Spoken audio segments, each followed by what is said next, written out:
Kailan ka magjojowa? Kailan ka mag-aasawa? Kailan ka magpapakasal? Kailan mo ko bibigyan ng apo?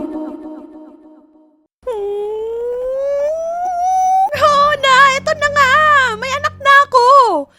Surprise! Si Seshu! Isang pusa! Pusang ila!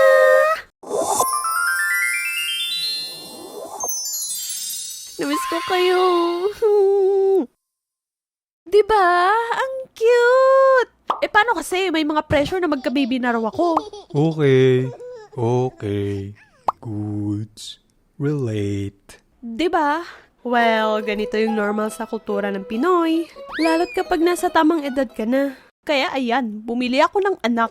O bakit? Hindi kita clinic-bait. Kasi sa henerasyon ngayon ay may kasibihang, pets are the new kids. And plants are the new pets. Agree ba mga plantito at plantotoy dyan? Di talaga ako mahilig sa pusa dati kasi naaliw lang talaga ako sa mga cat videos online. Parang sinasabi ng universe na, mag-adapt ka na ng pusa. At dun nag-umpisa ang kaadikan ko sa mga pusa. Talagang gusto ko mag-adapt that time, kaya una kong nilapitan ng mga kaibigan ko. Nagtanong-tanong if may mga cats for adoption ba sila, at willing ako mag-adapt. Please, give me gahato. I wanna be a pusang ila.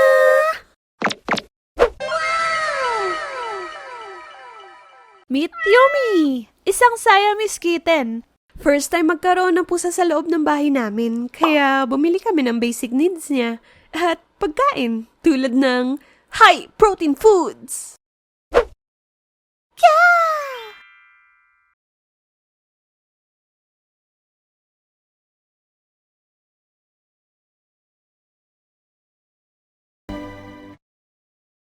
Super na-cherish ko yung moment namin ni Yumi na magkasama.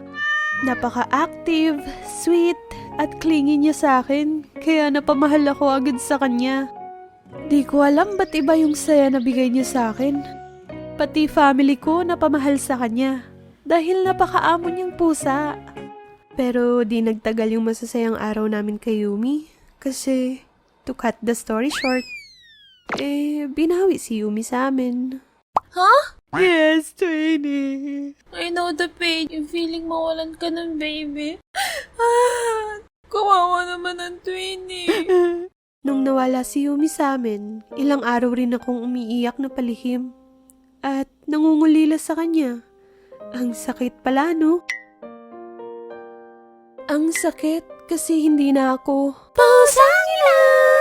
Kaya since noon, hindi na ako tumatanggap ng free adoption. O mag-adapt ng stray cats. I'll make a separate video about this kung bakit.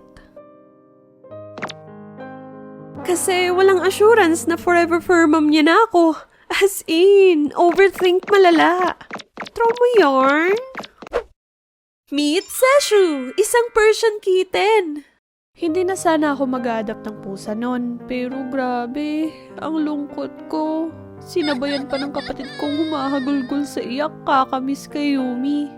Ito talaga yung tumatak sa akin sa sinabi niya Bili na lang tayo pusa, ha? Kahit bibili tayo, hindi naman siya si Yumi. Kaya napagdesisyonan kong bumili ng kuting online para touch move, no return. Di lang kasi ako ang apektado, pati kapatid ko. Hanggang sa nakita ko na ang the one. Na-love at first sight ako sa kuting na to. Diba? Cute! Dapat chuchu-chuchu-chu-chu. Look at that baby boy. Look at that cutie face. Achuchu. Ah!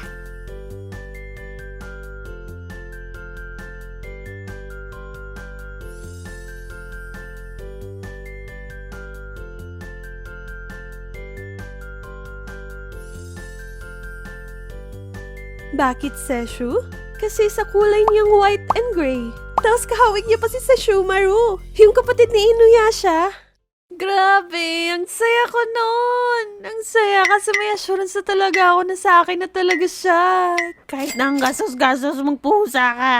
Worth it naman, kasi ibang saya na bibigay niya sa akin para akong may anak.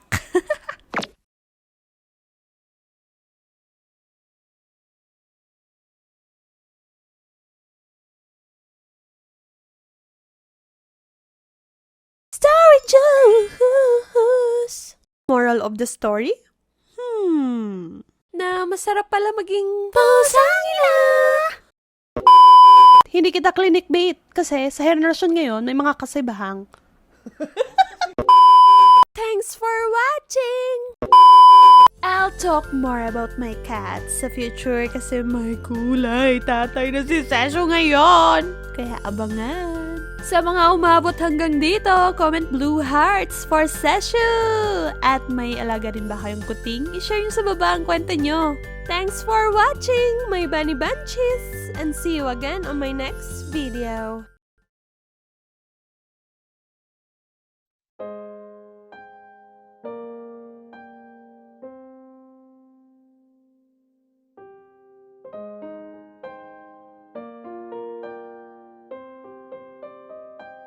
Hindi man siya naging sa amin sa huli, but I hope she's living the life she deserves.